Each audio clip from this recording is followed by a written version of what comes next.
নমস্কার, আমি অর্ধেন্দু চ্যাটার্জি। আজ বলবো কন্যা লগ্নের কথা। 2026 কন্যা লগ্নের কেমন যাবে। 12টা লগ্ন আছে, যেমন 12টা রাশি, 12টা লগ্ন। তো এই 12টা লগ্নের মধ্যে যদি সবথেকে চতুর লগ্নকে ধরা যায়, তার মধ্যে একটা হলো কন্যা লগ্ন। এই কন্যা লগ্নের মালিক হলো বুধ, এবং বুধ এখানে পজিটিভ। মিথুন রাশি যেটা হয়, মিথুন লগ্ন, মিথুন লগ্নের বা মিথুন রাশির মালিক হলো বুধ, সেটা হলো বুধের নেগেটিভ হাউস। এই কন্যা লগ্ন হলো বুধের পজিটিভ হাউস। অর্থাৎ কন্যা লগ্নে যারা হন তারা প্রচণ্ড এনার্জেটিক হন, তারা শৌখিন হন, এবং তারা যে সমস্ত জিনিসপত্র দ্রব্যাদি যে সমস্ত ব্যবহার করেন তার মধ্যে একটা রুচির ব্যাপার থাকে, একটু সামথিং হায়ার দ্যান নর্মাল। কিন্তু প্রবলেমটা হলো এই যে কন্যা লগ্নে শুক্র নিচস্থ হয়। তার মানে এই কন্যা লগ্নের জাতকরা বা জাতিকারা, তারা ফ্যাশনেবল কোনো জিনিসের জন্য, কোনো শৌখিন জিনিসের জন্য প্রয়োজনের থেকে বেশি টাকা খরচ করে থাকেন। এটা এদের একটা বদদোষ। আর একটু শো অফ ব্যাপারটাও আছে কন্যা লগ্নের। সেই জায়গায় আমি বলতে চাই যে 2026-এ এরা কেমন থাকবেন। প্রথমেই আসি, যেটা আমি দিয়ে শুরু করি প্রত্যেকের ক্ষেত্রে, যে শনির প্রভাব। শনির প্রভাব গত বছর থেকে কন্যা লগ্নের উপর ছিল এবং এবছরও থাকবে। প্রভাব মানে কি? শনি ডাইরেক্ট দেখছে কন্যা লগ্নকে। অর্থাৎ তাদের যে মানসিক যে অস্থিরতা, চঞ্চলতা গত বছর যেমন ছিল এবছরও থাকবে, এবং এটার থেকে কোনো উপায় নেই। আর আরেকটা ব্যাপার, যে প্রথম 5 মাস বৃহস্পতি মিথুনে থাকছে, তারপরের 5 মাস কর্কটে থাকছে, তারপরের 2 মাস সিংহ রাশিতে থাকছে, আপনারা জানেন। তার মানে এই যে জুন থেকে অক্টোবর এই সময়টাতে বৃহস্পতির দৃষ্টি থাকছে শনির উপরে, ফলে শনির কুপ্রভাব অনেকটাই কমবে। আমি আগেও বলেছি যে মিথুন, কর্কট, সিংহ এবং কন্যা এই 4টে লগ্নের জন্য শনি কিন্তু ভালো গ্রহ নয়। আমি বারবার বলছি, শনি গ্রহ ভালো গ্রহ নয়। বিশেষত তাদের মানসিক অস্থিরতা, মানে মেন্টাল অ্যাগ্রেশন, মেন্টাল অ্যাংজাইটি, এই ধরনের ব্যাপার, ডিপ্রেশন, এই সমস্তের জন্য। কন্যা লগ্নের ক্ষেত্রে শনির এই যে দৃষ্টিটা, সেটা কিছুটা মিনিমাইজড হবে জুন থেকে অক্টোবরের মধ্যে, এই 5 মাস।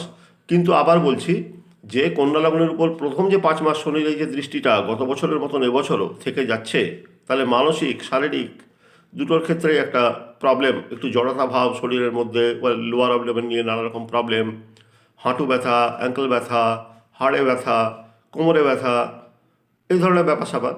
এবং তার সঙ্গে কন্যা লগ্নের যেটা 4th হাউস, তার উপরেও শনির দৃষ্টি আছে।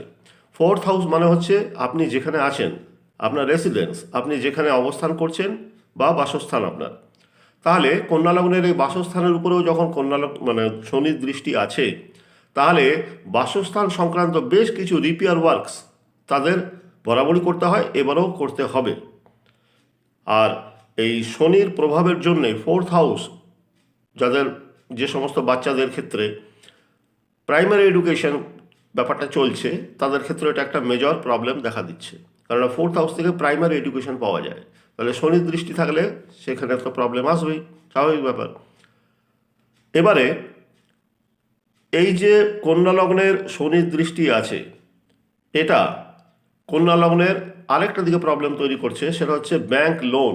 ব্যাংক লোন থেকে তারা অনেক টাকা পয়সা ইতিমধ্যেই নিয়ে রেখেছেন, কিন্তু ঠিক মতন প্রপারলি সেটা শোধ করা, সেটা তাদের পক্ষে একটু প্রবলেম হয়ে যাবে, বিশেষত এই বছরে।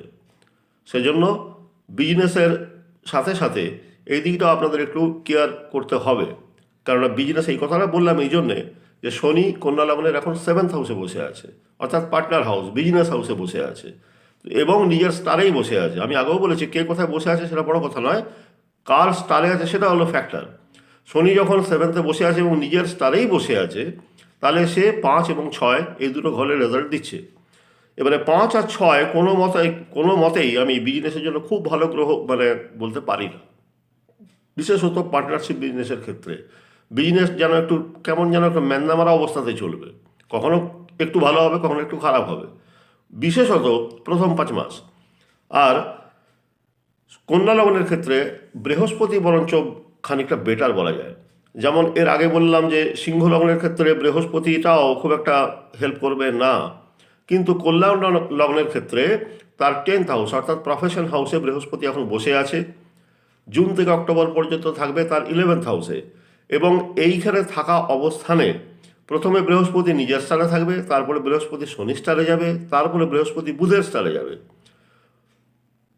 মোদ্দা কথা সব মিলিয়ে যদি আমি বলতে হয়, ওভারঅল 10th হাউসের পজিশনটা ভালো আছে। বৃহস্পতির পাওয়ারটাকে বাড়ান, অনেকটাই লাভবান হবেন। আপনারা যদি যারা বিজনেস করছেন তাদের অফিস বা বাড়ির ভেতরে যে দেওয়ালের কালার সেটা একটু ইয়েলো ঘাসা করুন, অনেক লাভ পাবেন, অনেক শান্তিতে থাকবেন। এরপর বলি রাহুর পজিশনটা। রাহু কুম্ভ রাশিতে বসে ছিল এবং এবছর গোটাটাই থাকবে। তো রাহু কন্যা লগ্নের ক্ষেত্রে এটা হলো 6th হাউস।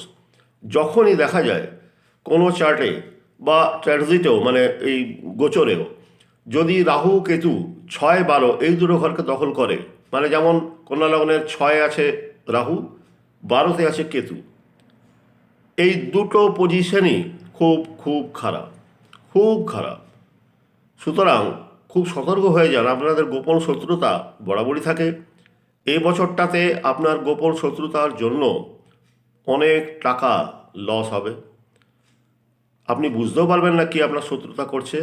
এবং এদের মধ্যে যেটা আমি মেজর শত্রু ঠিক বলবো না, 6th হাউস থেকে পাওয়া যায় আপনার সার্ভেন্ট, আপনার এমপ্লয়ি। আপনি যাদেরকে কাজে রেখেছেন, সেটা আপনার বিজনেসের জন্য হোক, আপনার দোকানেই হোক, বাড়িতেই হোক, তাহলে প্রবলেমটা আসবে সার্ভেন্ট বা আপনার এমপ্লয়ির কাছ থেকে।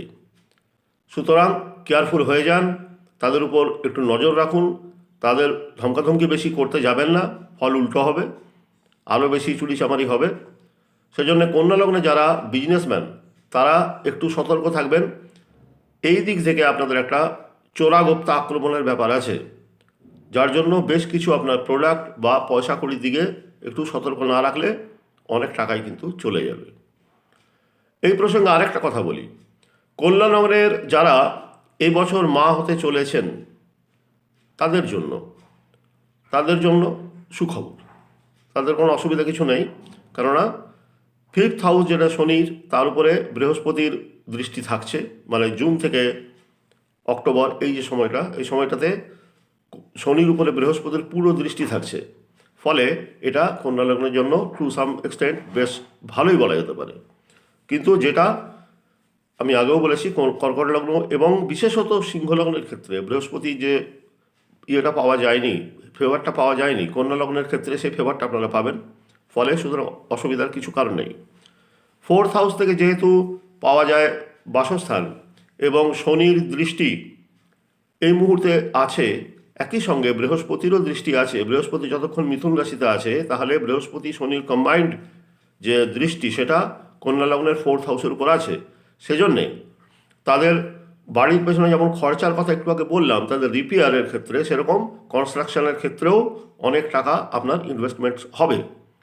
অর্থাৎ বৃহস্পতি যেহেতু একটু হায়ার মার্কস ইন্ডিকেট করে, অর্থাৎ একতলা থেকে দোতলা, দোতলা থেকে 3তলা, এই ধরনের ব্যাপারটা আপনাদের ইনভেস্টমেন্টস এবং এক্সপেন্সেস দুটোই কিন্তু বাড়বে। এবং ইনভেস্টমেন্টকে আমি খরচা বলতে চাই না, কারণ এটা থেকে আপনি আবার লাভ পাবেন ইন ফিউচার। সেই জন্যে মোদ্দা কথা সব মিলিয়ে যদি আমি বলতে চাই, এটা কিন্তু আপনার জন্য যথেষ্ট ভালো। বৃহস্পতি ইভেন শনি, জুনের পর থেকে শনি বৃহস্পতি দুটোই আপনার ফেভারে চলে যাচ্ছে, অসুবিধার কিছু কারণ নেই। প্রবলেম হলো এই বদমাইশ দুটোকে নিয়ে, রাহু আর কেতুকে নিয়ে। বিশেষত কেতু যখন আপনার 12 নম্বর ঘরে আসে, কেতুকে বলা হয় সব থেকে রহস্যময় প্ল্যানেট। যত কিছু চুরি চামারি গোপনে হয়, যা কিছু দৈহিক ক্ষতি গোপনে হয়, অর্থাৎ পরে গিয়ে বুঝতে পারা যায় যে না, আঘাতটা যেটা লেগেছিল দেখে মনে হয়েছিল খুব সহজ সরল, ব্যাপারটা তা নয়। পরে গিয়ে এটা একটা বাড়াবাড়ি জায়গায় চলে যায়, ইনফেকশন। অর্থাৎ 12 নম্বর ঘরে যখন কেতু বসে আছে, 12 নম্বর ঘর থেকে পা পাওয়া যায়। 1 নম্বর যেমন মাথা, 2 নম্বর মুখ, 3 নম্বর হচ্ছে কলার বোন, 4 নম্বর চেস্ট, 5 নম্বর পেট, 6 মানে অ্যাবডোমেন, 7 মানে সেক্সুয়াল পার্টস, 8 মানে হিপ জয়েন্টস, 9 মানে থাই বা উরু, 10 মানে জঙ্ঘা, অর্থাৎ জঙ্ঘা ঠিক বলবো না, মানে ঘুটনা বা হাঁটু, এবং 11 নম্বর হচ্ছে কাপ মাসলস, 12 নম্বর হচ্ছে ফিট, পায়ের পাতা। অর্থাৎ কন্যা লগ্নের যারা আগে থেকেই ভুগছিলেন পা নিয়ে, তাদেরকে এবছরও মারাত্মক জায়গায় পৌঁছাতে হবে। ডাক্তারের সঙ্গে কন্ট্যাক্ট রাখবেন, এটা ডাক্তারি বিষয়, আমার কিছু বলার নেই। আর শেষ করার আগে একটা কথা বলি, মিশ্র রেজাল্ট দেখা যাচ্ছে কন্যা লগ্নের ক্ষেত্রে। টু সাম এক্সটেন্ট ভালোর দিকেই বলা যায়, গত বছরের থেকে ভালো। ঘোরাঘুরি চলবে, অনেক জায়গায় ঘুরবেন, কোনো অসুবিধার কিছু কারণ নেই। ইনভেস্টমেন্টস আপনার চলতে থাকবে, শুধুমাত্র শরীরের দিকে একটু নজর রাখুন, আর আপনার আন্ডারে যারা কাজ করেন তাদের দিকে একটু নজর রাখুন। আর উপায় তো আমি সাধারণত স্টোন কবচ মাদুলি তাবিজের কথা বলি না। আপনারা যেটা করতে পারেন সেটা মা লক্ষ্মীর আরাধনা করতে পারেন, আপনাদের লাভ দেবে। শ্রীকৃষ্ণ, শ্রী বিষ্ণু, নারায়ণ এনাদের পুজো করতে পারেন, আপনারা লাভ পাবেন। আর ভুল করেও আপাতত রাহুর জন্য কোনো রকম স্টোন কবচ মাদুলি তাবিজ বা রাহুর কোনো কালার ইউজ করবেন না। রাহু মানে হচ্ছে ডার্ক ব্রাউন, ক্যাডবেরি কালার। এই কালারটা অ্যাভয়েড করুন, হলুদ রঙটা বেশি করে ইউজ করুন। এমনকি আরেকটা জিনিস বলতে পারি যে অনেককে আমি বজরংবলীর কথা বলেছি, কিন্তু আপনার জন্য নয়, আপনার জন্য হচ্ছে লর্ড গণেশ। ঠিক আছে, যেহেতু আপনার লগ্নের মালিক হলো বুধ, আপনার আরাধ্য দেবতা হওয়া উচিত লর্ড গণেশ। তাহলে গণেশজি, শ্রী বিষ্ণু, মা লক্ষ্মী এনাদের আরাধনা করতে পারেন। তাহলে আজকের মতন এটুকুই। এরপরে আমরা নিয়ে আসবো তুলা লগ্নকে নিয়ে। নমস্কার।